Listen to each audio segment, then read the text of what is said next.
back to my channel. I'm here with another astrology oracle reading. So today I am using a natal chart / event chart for Dayton, Ohio at 11:11 a.m., which is exactly right now. This gives us a Taurus sun, a Cancer rising, and a Pisces moon. Let's just get my cards laid out here. And this is a really, really big week for astrology. We have an eclipse this weekend. We also have a serious stellium in the sign of Pisces, where we have the moon, Mars, Venus. We also have Neptune and Jupiter all in the sign of Pisces today. A lot of Pisces energy out there. We also have a stellium in Taurus, which means we have Uranus, the Sun, the North Node, and Mercury all in the sign of Taurus. So when you look at a event chart or a birth chart for today, or as I've said before, if a child was born on this day, they would be so heavily concentrated into those energies, because when you have a stellium, that means that you have 3 or more planets in one sign. And again, when we look at the chart of today, we are seeing almost every single planet in just these 2 signs. It's kind of intense out there. All right. So as always, I'm just looking for the first card that kind of catches my eye. And it's this one.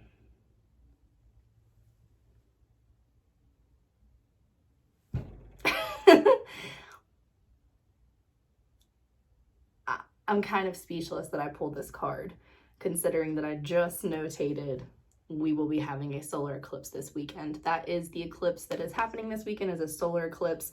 And solar eclipses happen when you have a new moon, which means that both the moon and the sun are in the same sign. So this weekend when we have this solar eclipse, it is going to be taking place in the sign of Taurus, because that's where the sun is right now. So the moon will be making its way there from Pisces over the next couple of days. And wow, here we go, solar eclipse. I am so excited to talk about this because as a Scorpio rising, my husband is a Taurus rising, we are seriously feeling the effects of this solar eclipse. So if you have Scorpio or Taurus in your big 3, or really in any prominent position or house in your chart, then you are absolutely going to be feeling the effects of this solar eclipse.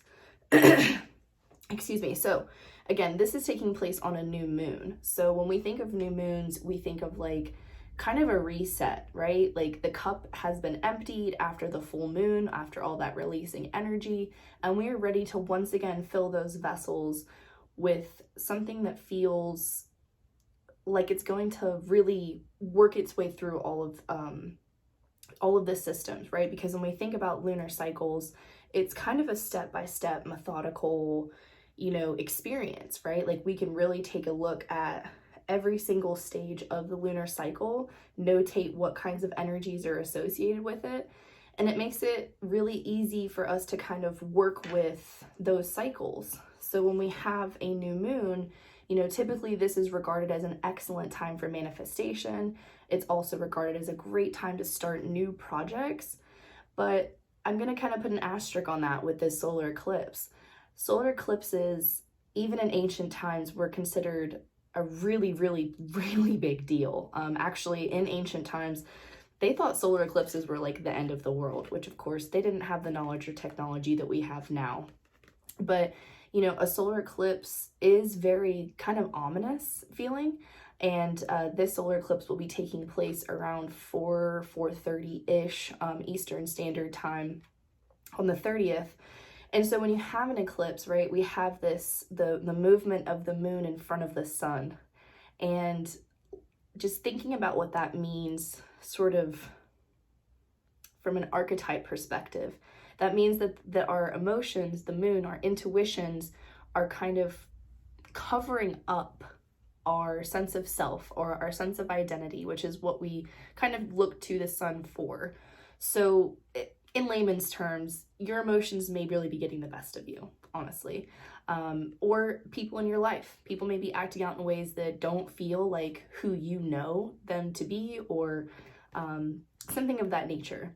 So again, even though new moons are typically kind of regarded as the time to be doing manifestation and magic and ritual, most astrologers will suggest that because there is an air of sort of unpredictability when it comes to the solar eclipse, not the greatest time for it. But that is not the only reason why I would maybe heed warning of getting too into any kind of magical happenings this weekend. And that's because Uranus is in the sign of Taurus right now. As I mentioned before, we have a lot of planets in the sign of Taurus right now, and soon the moon is going to be joining them. When Uranus is involved in something like this, it brings with it a serious need for independence and freedom and unexpected changes. So something unexpected could certainly happen in the midst of this solar eclipse, whether on a personal level or a collective level. Another thing I want to keep in mind here is that Mercury is also still in the sign of Taurus. And with Mercury in Taurus, we have a little bit of rigidity in our thought process. And so, combining all of these things, right? A new moon, a solar eclipse, the presence of Uranus, the presence of Mercury. Wow, who knows what's going to happen? There's a lot of really interesting energy involved in this space. So even though the solar eclipse isn't exact until the 30th, 5 days from now, we will be feeling the emergence of this transit starting immediately. I mean, we might even be feeling this today. So if you're feeling like you're not really wanting to express your emotions with people, you kind of just want your freedom, you want some time away, and if that is part of your healing journey or spiritual process, by all means call those boundaries, right? Like take the time and take the space to just reflect. And so, as I've mentioned, not a lot of astrologers or magical practitioners love the idea of getting really heavily into manifestation during a solar eclipse. But what you really can do is start really just processing and reflecting and thinking about what you want this new cycle to bring for you, because eclipses are a part of a season, right? So this solar eclipse taking place in the sign of Taurus is going to be met once again by other eclipses. We'll have lunar eclipses, and we'll have a lunar eclipse for Taurus, a solar eclipse for Scorpio, and a solar eclipse for Scorpio. So we are so heavily involved in the dynamics between Taurus and Scorpio for this entire year because of this eclipse axis being on the 2. And I've mentioned sibling signs before, and Taurus and Scorpio are exactly opposite and therefore are sibling signs. So again, if Scorpio or Taurus are significant placements for you, then again, this could just be a really great time to call boundaries and call some space for yourself to just process, a lot of the feelings that may be coming out.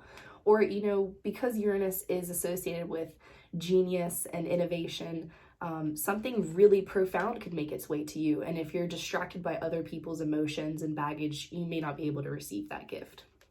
So I'm going to read a quick excerpt from my little guidebook here. Wow, I still can't believe I pulled this card. That is so freaking awesome.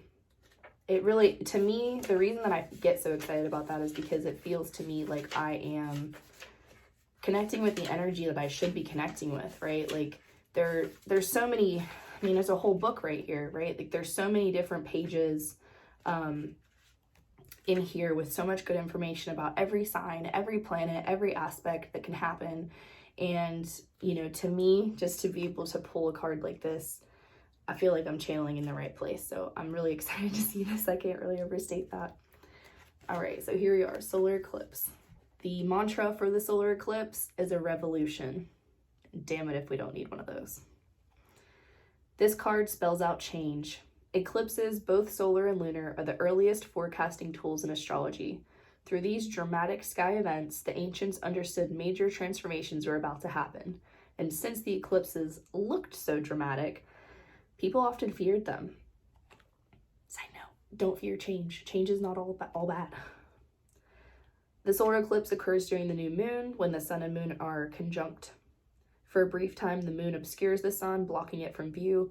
In essence, this is a blackout, and this is what we need to do here is focus on what's in front of us.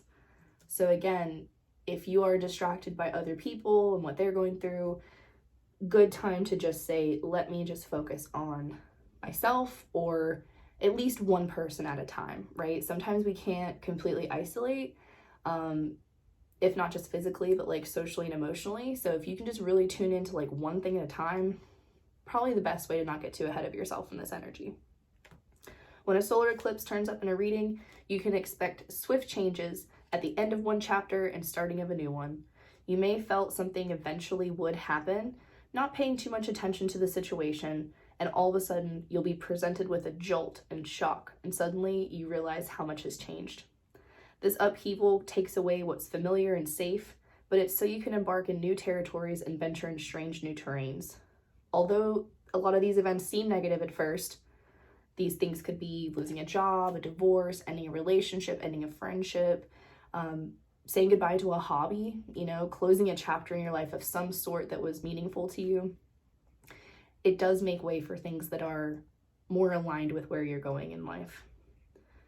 The energies say it's necessary to be cruel before being kind. Ooh, and if that doesn't feel like the axis of Scorpio and Taurus, I don't know what is, right? The sort of cruelness that Scorpio can be known for being kind of smoothed over by the kindness of Venusian Taurus. Seems just too perfect. Eclipses don't always have a downside though. You could find yourself diving in, changing something, fixing something, creating something that you've really wanted but not been able to motivate yourself to work for. When this card turns up, it means that you will be forced to make decisions and you will have to act upon those decisions. Even though you may not be consciously aware of issues in your life, you may start to become far more attuned to what's really going on for you below the surface. It's time for a new chapter. It's time for a new chapter. Personally, I think we're way overdue for a new chapter collectively. The solar eclipse, it spells revolution. What's coming? And what do you feel is coming for you?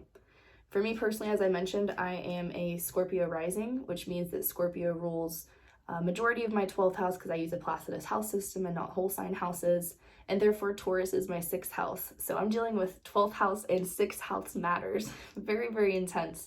I have some blogs I can link below that talk about the different houses. So if you want to look to where you have Taurus and Scorpio in your chart, this will kind of help you piece together some of the code of how this can spell out for you.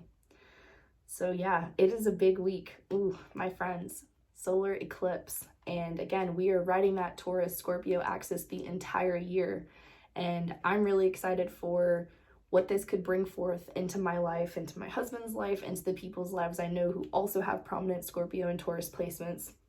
So if that is you, please leave a comment below. I would love to know what you're sensing and maybe what you're feeling and even maybe what you're hoping for, right? I'm hoping for some sort of health and spiritual breakthrough, and I've been on my way there. I actually had a conversation with my therapist last week where I was saying, I think I'm actually really content right now, and I'm not really sure how that feels. And I sprained my ankle last week, so I had a lot of downtime, and that downtime made me feel a little uncomfortable.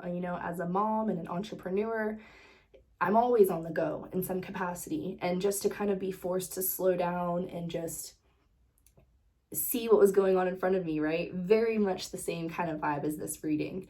So it's all a part of the journey. We're all on this really transformational path being alive at this time. So thank you so much for tuning in.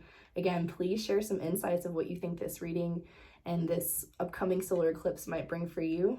And in the meantime, take care of yourself, take care of others, stay kind. See you next week. Bye.